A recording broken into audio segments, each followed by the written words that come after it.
오늘 이 시간에도 교회를 위해서 주시는 하나님의 말씀을 함께 보기를 원합니다.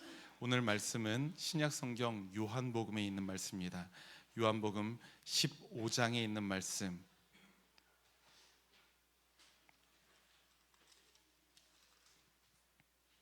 요한복음 15장에 있는 말씀.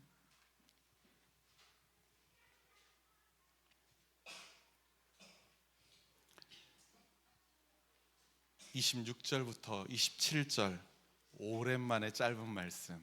요한복음 15장 26절부터 27절의 말씀을 우리가 함께 한 목소리로 이 말씀 읽겠습니다. 시작.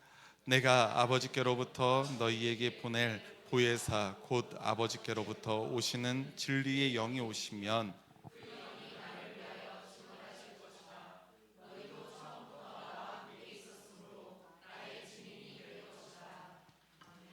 아멘, 아멘, 할렐루야, 할렐루야.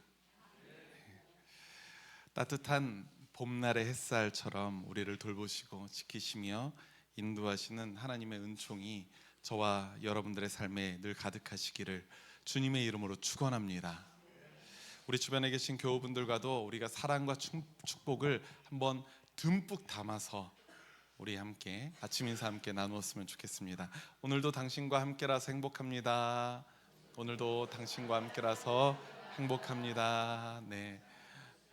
이 말씀을 전할 때에, 이 말을 할 때에 여러분들의 표정이 너무 경직되어 있으면 이거 굉장히 무섭게 들릴 수도 있어요. 활짝 웃으면서 우리 오늘도 당신과 함께라서 행복합니다. 주일뿐만 아니라 여러분들의 가정에서 또 나의 아내에게, 남편에게, 자녀에게 오늘도 너랑 함께라서 정말 행복해 라고 그렇게 고백할 수 있는 그런 우리 초록교회 신앙 공동체가 되었으면 좋겠습니다. 어색하시겠죠? 자주 하면 됩니다. 오늘은 기독교 절기로 성령 강림 주일입니다. 우리는 사순절기를 지나서 부활절기를 보냈고요. 또 이제 성령 강림 절기를 앞두고 있는 것입니다. 교회력을 보면 이 성령 강림 절기가 가장 긴 시간을 차지하고 있어요. 우리의 삶에 가장 긴 시간을 차지하는 일상의 삶 속에서 가장 밀접하게 연관되어 있는 분이 바로 성령 하나님이신 것처럼 말입니다. 매년 성령 강림 절기가 되면 제가 몇 번씩 꼭 이런 설교를 하게 됩니다. 한국 교회가 오해하고 있는 성령에 대한 말씀을 제가 종종 나누었었죠. 그래서 우리 초록교회 신앙 공동체에는 성령 하나님을 어떤 신령한 기운이나 에너지로 이해하거나 또 초자연적인 현상을 일으키는 어떠한 힘으로 잘못 이해하는 분은 없을 줄 믿습니다. 제가 수년간 성령에 대한 설교에서 그 부분을 여러분들에게 가르쳤기 때문에 아직도 성령을 어떤 드래곤볼에서 손오공이 쏘는 에너지 파처럼 이해하신다면 이거 굉장한 신앙의 문제점이라는 거예요. 성령은 그런 분이 아니시라는 거예요.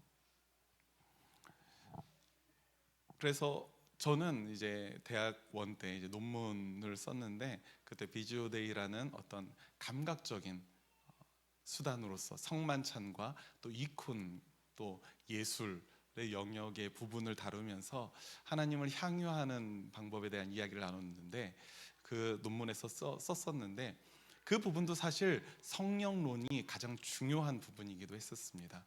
왜냐하면 우리가 주님의 몸과 피를 먹고 마실 때에 그 빵 주고 맞고 포도주 주고 먹고 주고 마시고 하는 것이 왜 그것이 신령한 시간이 되는 겁니까?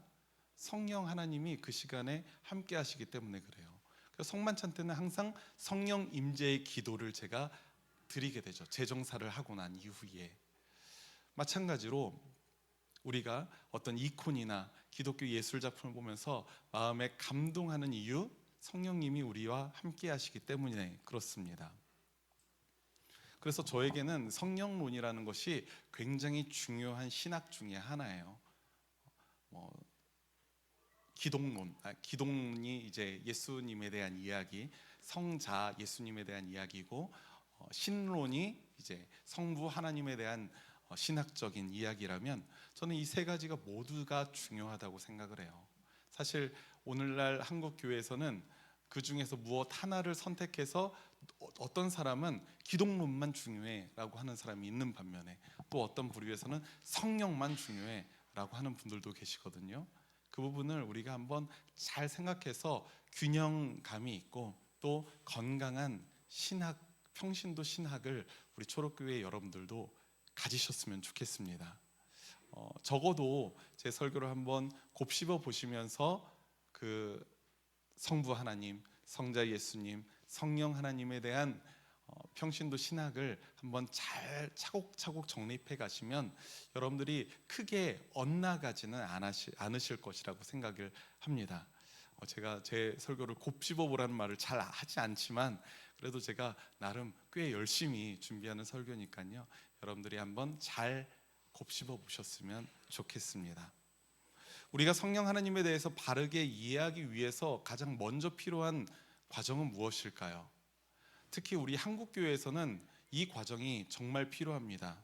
무엇이냐면 우리에게 이미 잘못 이식되어져 있는 성령에 대한 잘못된 이해들이 있는데 그것을 바르게 조정하는 것이 필요하다는 거예요.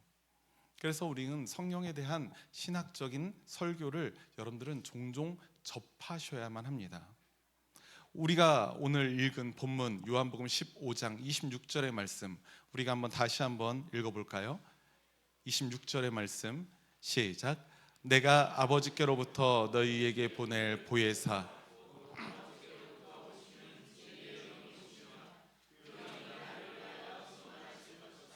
아멘 아멘. 본문의 말씀에 따르면 예수님께서 하나님 아버지로부터 보내신 분이 누구시라고요? 보혜사이시고 진리의 영이시라고 말씀하시죠. 이 보혜사라는 단어의 의미는 보호해 주시고 은혜를 주시는 분이라는 의미이고요. 진리의 영은 참된 진리를 비추시는 분으로 우리가 이해할 수 있을 겁니다. 오늘날에 제가 어린이 설교 때도 잠깐 언급했지만 오늘날에 가장 유명한 변호사가 한 명 있죠. 백현우 씨라고 많은 분들이 요즘 눈물 짓고 가슴을 얼얼하게 만드는 그 이름 백현우가 근데 여러분들의 표정은 누구지? 라는 생각을 누구지? 영부인의 변호사인가? 이런 표정을 하고 계시니까 아니고요. 눈물의 여왕이라는 드라마에서 김수현이 연기하는 사람의 그 극중 이름이 백현우죠. 이 변호사님께서 이제 클라이언트인 이 아내 이름이 홍혜인 이 아내를 위해서 하는 일들 남편으로서 하는 일이 아니라 변호사로서 하는 일들 그것이 바로 사실 이 보혜사 보호해 주시고 은혜를 주시고 지키시는 바로 그분이 하시는 일이라고 우리가 어렴풋하게 가늠할 수 있을 겁니다. 왜냐하면 보혜사라는 말 파라클레스토스라는 이 헬라어의 의미 자체가 변호해 주시는 분이라는 의미를 가지고 있기 때문에 그렇습니다. 그렇다면 우리에게 성령을 보내주신 예수님의 마음을 우리가 한번 헤아려 볼 필요가 있어요. 주님께서 제자들에게 성령을 보내주시기로 약속하셨습니다. 그런데 오늘 본문에서 예수님께서 그렇게 약속을 하시는 거예요. 너희에게 내가 보낼 보혜사 곧 아버지께로부터 오시는 그 진리의 영이 오시면 그 영이 나를 위하여 증언하실 것이다 라는 거예요. 나를 위하여 증언하실 것이다. 시점이 중요합니다. 예수님이 이 말씀을 언제 하셨을까요? 예수님은 어떤 시점을 앞두시고 이 말씀을 제자들에게 전하셨던 것일까요? 쉽게 얘기하면 예수님께서 이제 십자가를 앞두시고 계십니다. 십자가의 죽음을 맞으시고 부활하시고 또 제자들의 곁을 떠나서 하늘로 올라가시게 되죠. 그러면 이제 제자의 곁에는 예수님이 있나요, 없나요? 예수님이 부재한 공간에서 부재한 세상에서 이제 제자들이 살아가야 하는 이제 과정이 놓여져 있는 거예요. 그때 주님께서는 말씀하십니다. 내가 아버지께로부터 너희에게 보낼 보혜사 진리의 영이 오신다 이렇게 약속하시는 것이죠.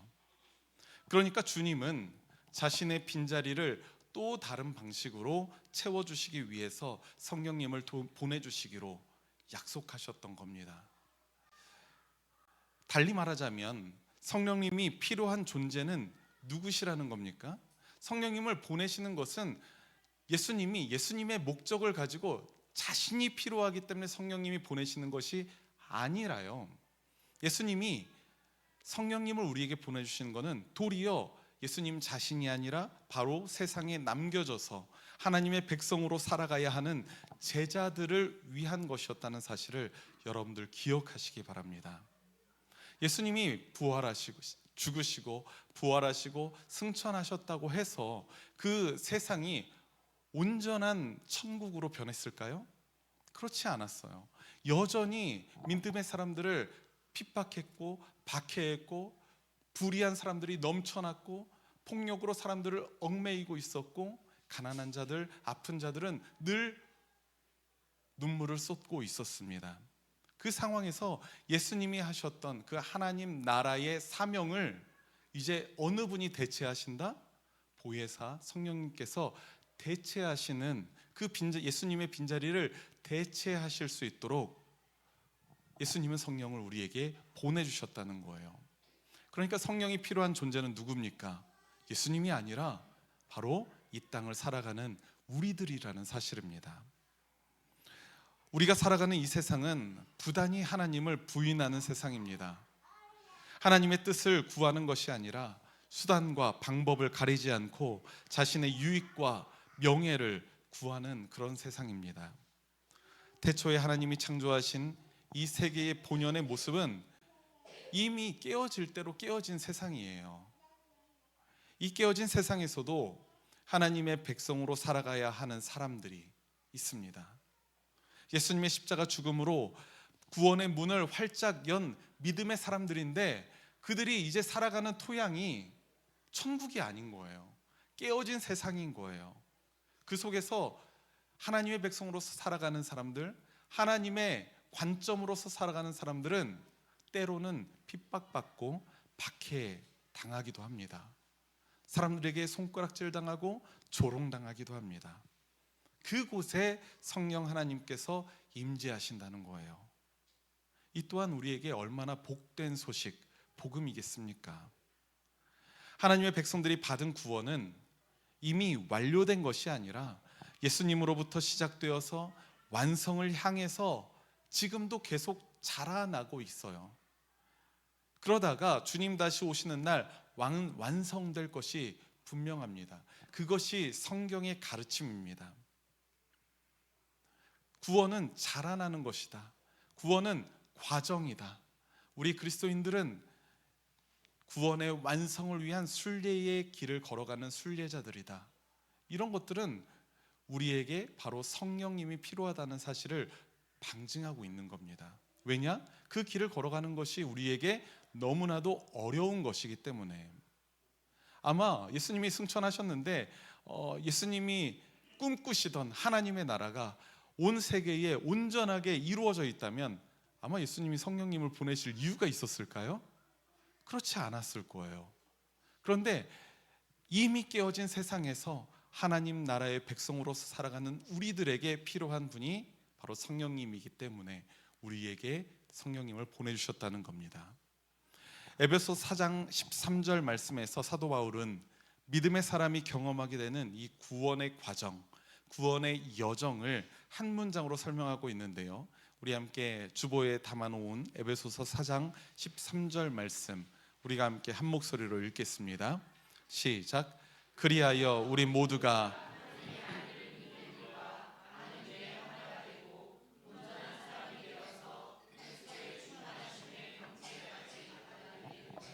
아멘, 아멘. 우리가 온전한 사람이 될 수 있을까요? 내가 아내를, 내가 남편을 알고 많이 안다고 생각했는데 막상 결혼해 보면 내가 모르던 모습이 문득문득 계속 나오잖아요. 왠지 옛날에 내 눈꺼풀에 콩깍지가 쓰여져 있을 때에는, 물론 지금 저는 아직도 쓰여져 있지만 일반적인 경우에는 결혼한 후에 한 3년 있으면 콩깍지가 벗겨진다고 하더라고요. 저는 그걸 잘 모르겠습니다. 네, 벗겨졌을 때에 저 화상이, 이제 남편도 아니지, 저 화상이, 저 왼수가 이렇게 받아들이는 경우가 우리에게 얼마나 많습니까? 우리에게는 온전한 존재라는 말이 굉장히 요연한 그런 단어일 거예요. 게다가 그리스도의 충만하심의 경지에까지, 와, 우리가 예수님의 경지에까지? 그런데 이 말씀의 뒤 이면에는 예수님의 충만하신 그 경지에까지 우리가 다다르는 방향을 설정하는 것이지, 그 경지에 폴짝 뛰어서 딱 오르는 것을 이야기하지는 않는다는 것을 우리가 정말로 중요하게 기억을 해야 되는 거예요. 한간에는 저와 여러분들의 구원이 예수님이 십자가 죽으심을 당한 바로 그때 모두 이루어졌다고 말하는 사람들이 있습니다. 또한 한국 교회의 대표적인 이단교파인 구원파라는 곳이 있는데요, 그 구원파 교회에서 말하는 것은 무엇이냐면, 우리가 믿음의 고백을 하는 바로 그때, 초월적인 어떤 경험을 하는 바로 그때 우리의 구원이 완벽하게 이루어진 것이라고 말하는 이들도 있습니다. 그런데 여러분 한번 생각해 보세요. 그렇게 우리의 인생 속에서, 우리의 삶 속에서 어느 한순간에 구원의 완성이 정말로 그렇게 이루어졌다면, 우리의 구원이 과거 한순간에 완료되어진 것이라면 우리에게 그리스도의 충만함의 경지에까지 다다르게 되는 그러한 과정 필요하겠습니까? 정말로 불필요한 것이잖아요. 우리는 이미 다 완료되었고 완성되어진 존재인데 그 이후에 무엇이 필요하겠습니까? 그런데 에베소서의 말씀에서는 그렇게 말하고 있지 않잖아요. 그리스도의 충만하심의 경지에까지 이제 우리는 다다르게 되는 그 과정 가운데 있는 것입니다. 우리가 예수 그리스도를 믿고 따르는 그 믿음의 여정이 시작된 후에도 우리는 여전히 연약할 수가 있습니다. 그렇지 않습니까? 여러분들 부흥회 다녀와서 내가 갑자기 방언이 터지고 마음이 뜨거워지고 내 삶을 하나님께 내어놓고 결단하고 돌아온 3달만 지나 보십시오. 나의 연약함이 계속해서 나오는 것이 우리의 인생 아니겠습니까? 우리의 신앙의 여정 아니겠습니까? 여전히 세상의 유혹에 마음이 흔들릴 수도 있습니다. 성경이 이끄시는 길을 머리로는 알겠는데 몸과 마음이 따르지 않을 수도 있습니다. 예수님을 믿는 우리에게도 여전히 그런 연약함의 자리가 있다는 거예요. 예수님을 믿고 있는데 그 믿음으로 살아가고 싶은데 여전히 우리는 연약하다는 겁니다. 성경은 바로 이 지점에서 성령 하나님께서 임재하실 자리가 있음을 우리에게 가리키고 있는 것입니다. 오늘 성령 강림 주일 성서일과 서신서의 말씀 중에 로마서 8장의 말씀이 있는데요, 로마서 8장 26절의 말씀, 주보에 담겨져 있는 이 말씀 함께 읽겠습니다. 시작. 이와 같이 성령님께서도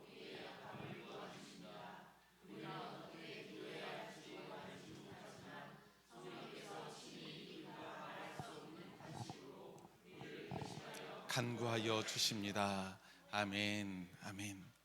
우리가 연약한 바로 그 자리에서도 성령 하나님이 우리를 도와주시는 줄 믿습니다. 그리고 그리스도의 충만하심의 경지에까지 성장하고 성숙할 수 있도록 도우시고 은혜 내려주시는 분이 바로 성령 하나님이시라는 사실이에요. 그리스도의 충만하심의 경지에까지 다다르는 과정, 이것은 전제하고 있습니다. 무엇이냐면 지금 나는 그 경지에 다다르지 못하였다는 겁니다. 그러니까 그 경지에 다다르는 그 과정 가운데 우리는 성령님이 함께 하신다는 그 믿음을 가져야 할 줄 믿어요. 여기서 우리가 한 발 더 나아갈 수도 있습니다. 여기까지는 예수님의 은혜로 구원의 여정을 시작하였지만 여전히 연약한 우리가 두렵고 떨리는 마음으로 나 자신의 구원을 이루어 갈 수 있도록 성령 하나님께서 도우시는 그러한 개인적인 차원의 구원의 이야기를 지금까지 여러분들에게 말씀드렸죠. 그런데 우리가 개인적인 구원의 차원이 아니라 조금 더 넓게 바라보아야 할 필요가 있습니다. 공동체적이고요, 또 사회적인 차원의 구원의 여정도 성령 하나님께서는 도우신다는 사실을 믿으시기 바랍니다. 성경, 신구약 모든 성경에서는 그러한 이야기들을 우리에게 너무나도 많이 언급하고 계시거든요. 하나님께서는 너 한 사람을 변화시키는 것이 아니에요. 모세 한 사람을 변화시키려고 하셨던 것이 아닙니다. 모세를 통하여 이스라엘 전체를 변화시키고자 하시는 것이 우리 주님의, 하나님의 뜻 아니었겠습니까? 우리 자신이 여전히 연약한 것처럼 이 세상은 여전히 깨어져 있습니다. 이 깨어진 세상에 예수님이 오심으로 하나님의 나라가 시작되었어요. 그것은 분명합니다. 하나님의 나라가 시작되었는데 아직 완성되어진 곳이 아니라는 거죠. 지금도 완성을 향하여 우리는 나아가고 있을 뿐입니다. 그리고 언젠가 하나님의 나라가 온전하게 완성되어질 때에 깨어진 세상의 모든 모습들이 하나님이 창조하셨던 그 본연의 아름다운 모습으로 회복될 것이라는 그 믿음과 소망을 우리가 갖고 살아가고 있는 것 아니겠습니까? 그러한 존재를 우리는 그리스도인이라고 부르고 있는 거예요. 지난주 중에 5.18이 있었죠. 민주화운동, 광주 민주화운동 44주년이 있었습니다. 오늘 아침에 우리 금권사님께서 뜬금없이 교회 밴드에 묘비를 땅땅땅땅땅 올려주셨는데 저는 그걸 보고 한눈에 알았어요. 한눈에 알았는데 제가 설명해 드리자면 5.18 기념 묘지에 있는 그런 묘역에 있는 그러한 묘비입니다. 그곳에 특별히 그리스도인들 5.18을 통해서 희생당하셨던 그 그리스도인들에 대한 그리스도인들을 추모하는 묘비였습니다. 그걸 보시면서 한번 보시면 또 다르게 그 묘비를 바라보실 수 있을 것 같아요. 40년이 넘도록 많은 정권이 지나갔고요, 민주화도 이루어졌지만 진상은 아직도 밝혀지지 않았고 광주 민주화 운동을 바라보는 왜곡된 시선들도 오늘날에도 마찬가지로 존재하고 있습니다. 통탄할 노릇이죠. 민간인 사망자가 154명이고 행방불명자가 70명, 상위 후유증 사망자가 376명, 부상자가 3,000명 이상이 되는 그런 엄청난 인명피해가 있었던 사건이었어요. 그 참혹함은 이루 말할 수가 없었겠죠. 당시에 거리로 쏟아져 나온 시민들의 마음에는 분명한 소망이 있었을 겁니다. 1980년 5월뿐만이 아니라 1919년 3월에도 또 1960년 4월에도 79년 부마 항쟁 때에도 또 87년 6월 항쟁 때에도 그러한 새로운 세상을 향한 소망이 그 사람들의 마음속에는 있었을 거예요. 깨어진 세상의 불의함을 무너뜨리고 더 정의롭고 더 아름답고 더 온전한 세상으로 변화시켜 갈 수 있다는 그런 소망 말입니다. 우리 믿음의 사람들은 어떠해야 될까요? 우리의 믿음의 사람들은 깨어진 세상이 온전히 회복되는 그 과정 속에서 우리의 노력과 애씀뿐만 아니라 성령의 인도하심과 도우심이 함께 있음을 고백하는 사람들 아니겠습니까? 그래서 그 깨어진 세상이 회복되어지는 과정 가운데 우리는 그 세상을 위하여 성령님께 기도해야 되는 줄 믿으시기 바랍니다. 연약하고 깨어진 세상 속에서 오늘도 일하시는 성령님을 바라보고 의지하시는 저와 여러분들 되시기를 간절히 소망합니다.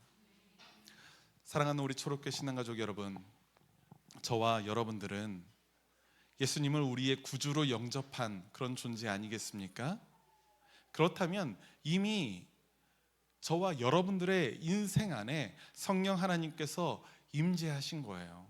여러분들은 이미 성령 하나님과 동행하고 계신 겁니다. 그렇다면 성도 여러분들은 우리 안에 계시고 지금도 일하시고 계시는 그 성령님을 느끼고 계십니까? 이 질문에는 아마도 여러분들이 머뭇거리시거나 혼돈스러워 하시는 분도 계실 것 같아요. 내 안에 성령님이 계신가?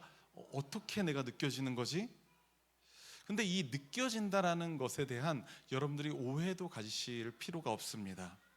성령님이 내 마음에 오시면 어떤 신령하고 신기한 경험 같은 것을 해야 한다고 생각하는 경우가 있어요. 더 심각하게는 성령의 임재가 일종의 신내림 현상과 같은 것이라고 여기는 경우도 종종 있습니다.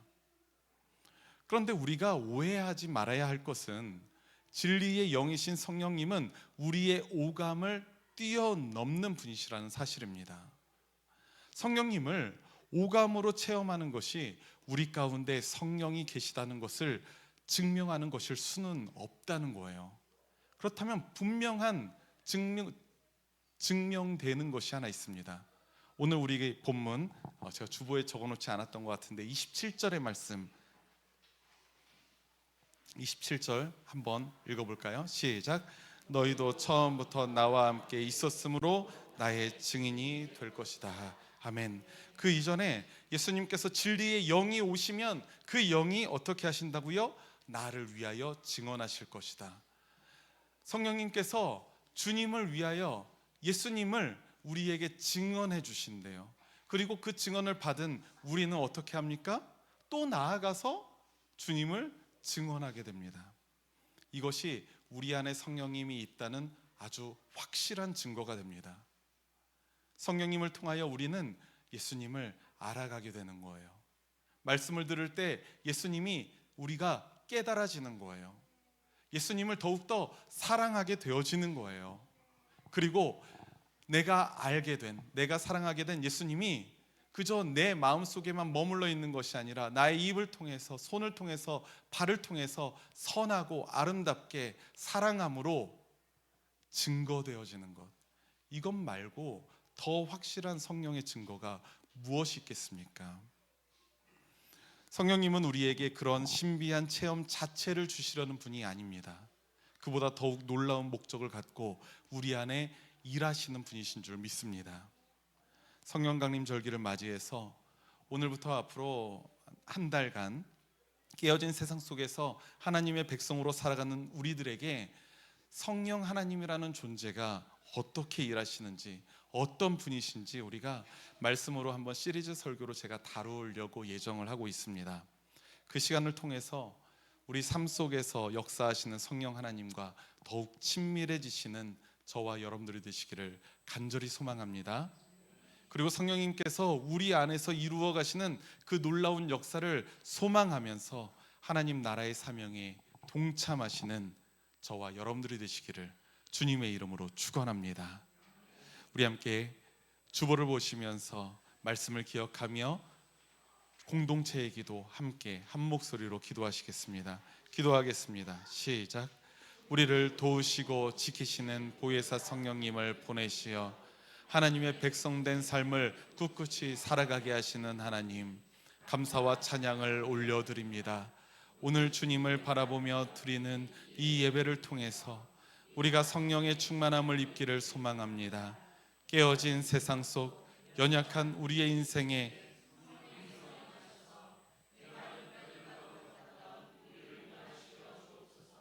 진리와 생명의 영이신 주님을 의지하며 그리스도의 충만하심의 경지에 다다를 때까지 나아가 이 땅을 온전한 하나님 나라답게 일구어가는 놀라운 사명을 감당할 수 있도록 인도하옵소서.